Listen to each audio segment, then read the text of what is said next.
La confiance en soi, c'est du bullshit. Tout le monde te parle de gagner en confiance en soi.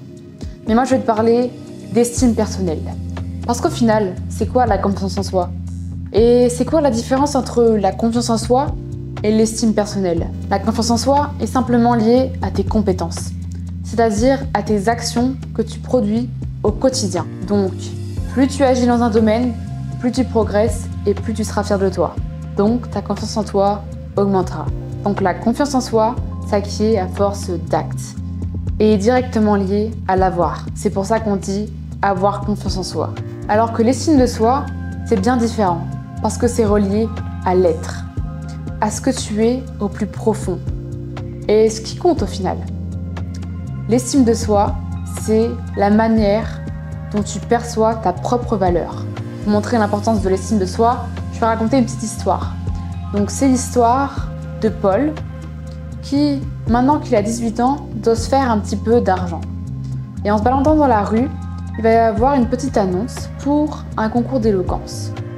Et il voit que c'est à partir de 18 ans. Et là il va se dire, ça tombe bien, je viens d'avoir 18 ans. Donc je peux donc participer à ce concours. Il décide de s'inscrire. Sauf qu'il y a un petit problème. Parce que Paul, il manque cruellement d'estime personnelle. Dès le début de sa préparation pour le concours d'éloquence, Paul commence plutôt mal. Donc déjà, il se parle super mal. Il s'autocritique tout le temps.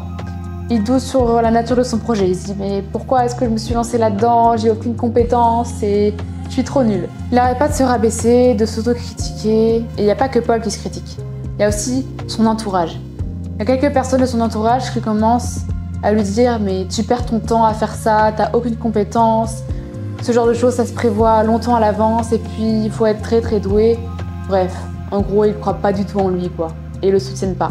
Et tout ça, ça participe à augmenter le manque d'estime de soi qu'il avait déjà pas trop avant quoi. Les choix de Paul étaient donc plus orientés par peur du jugement que seulement pour se prouver quelque chose à lui-même. Le jour du concours arrive et Paul monte sur scène. Au début, ça va à peu près, il fait pas trop de gaffe. Mais au fur et à mesure du discours, ses mots s'en mêlent. Il regarde toujours vers le bas, il regarde pas donc le juge et les personnes en face de lui. Sa gestuelle veut rien dire, il communique mal et ça se passe pas très bien pour lui. Et au fur et à mesure qu'il avance dans son discours, c'est comme un cercle vicieux. C'est-à-dire qu'il se trouve de plus en plus nul, donc il est de plus en plus nul. Après son discours, les juges lui font donc un feedback et lui disent clairement que c'est quelqu'un de très hésitant et qu'il va falloir bosser sur son estime personnelle. Donc Paul, en entendant ça, il sait pas vraiment comment s'y prendre parce qu'il a pas trop entendu parler de ça avant. Il va donc inviter son meilleur pote chez lui pour le conseiller. Son meilleur pote va le mettre devant deux choix. D'un côté, sombrer dans la dépression et ne plus jamais faire de concours d'éloquence ou quoi que ce soit dans sa vie. Et d'un autre côté, ne pas se laisser faire et apprendre de ses erreurs. Donc Paul, étant encore blessé du concours d'éloquence, ne va pas savoir vraiment comment réagir. Surtout que l'estime personnelle, il se dit c'est quoi encore ce truc perché dont il me parle là, mon meilleur pote. Faut savoir aussi que son meilleur pote, il est complètement opposé à Paul et que lui, il est à fond dans ses projets, à fond estime personnelle, il entreprend beaucoup. Et donc en fait, il va pas laisser le choix à Paul. Il va lui dire écoute mon coco, tu vas te reprendre en main et tu vas aller prendre ta vie et la réaliser en fait, tout simplement. À partir de ce moment-là, Paul il va commencer à introspecter et à se demander ok, comment est-ce que je peux améliorer mon estime personnelle? Et il va y voir 3 points. Bon, d'abord, il va changer l'intérieur, puis après l'extérieur. Premièrement, Paul va reprogrammer son cerveau et mieux se parler à lui-même. Parce que dans les phases de la préparation du concours d'éloquence, et même avant dans sa vie, il était tout le temps en train de se critiquer, se rabaisser et de se dire tout le temps « Merde, mais je suis trop con en fait !» Et je suis sûre que toi, derrière la caméra, ça t'est déjà arrivé de te rabaisser, de dire « Ah ouais, j'ai encore raté ça, je suis trop nul quoi, je suis un loser !» Ça nous arrive à tous, on est humain. Mais ce qui compte, c'est de corriger ça. Au lieu de dire « Merde, je suis trop nul », dis plutôt « Je ferai mieux la prochaine fois ». Moi, ça m'est arrivé une fois, j'allais au bus et j'ai oublié ma carte de bus.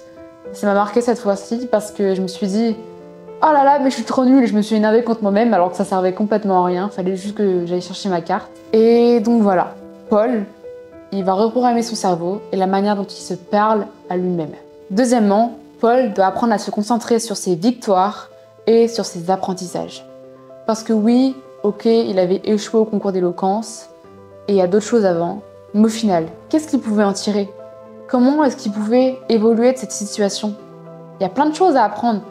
Et même à travers ce concours d'éloquence, il a dû apprendre à mieux s'exprimer, à améliorer sa communication, sa gestuelle. Et Paul, en allant à ce concours, il était déjà défaitiste. Forcément, il voulait y aller que pour l'argent et pas forcément pour seulement la fierté de faire un concours. Sauf que si tu as une estime personnelle tellement faible que tu mets pas d'énergie dans tes projets, forcément que tu vas pas arriver à grand chose dans la vie. Sauf qu'à l'inverse, si tu y vas avec une énergie de malade et un enthousiasme, déjà, tu auras plus de chances de réussir.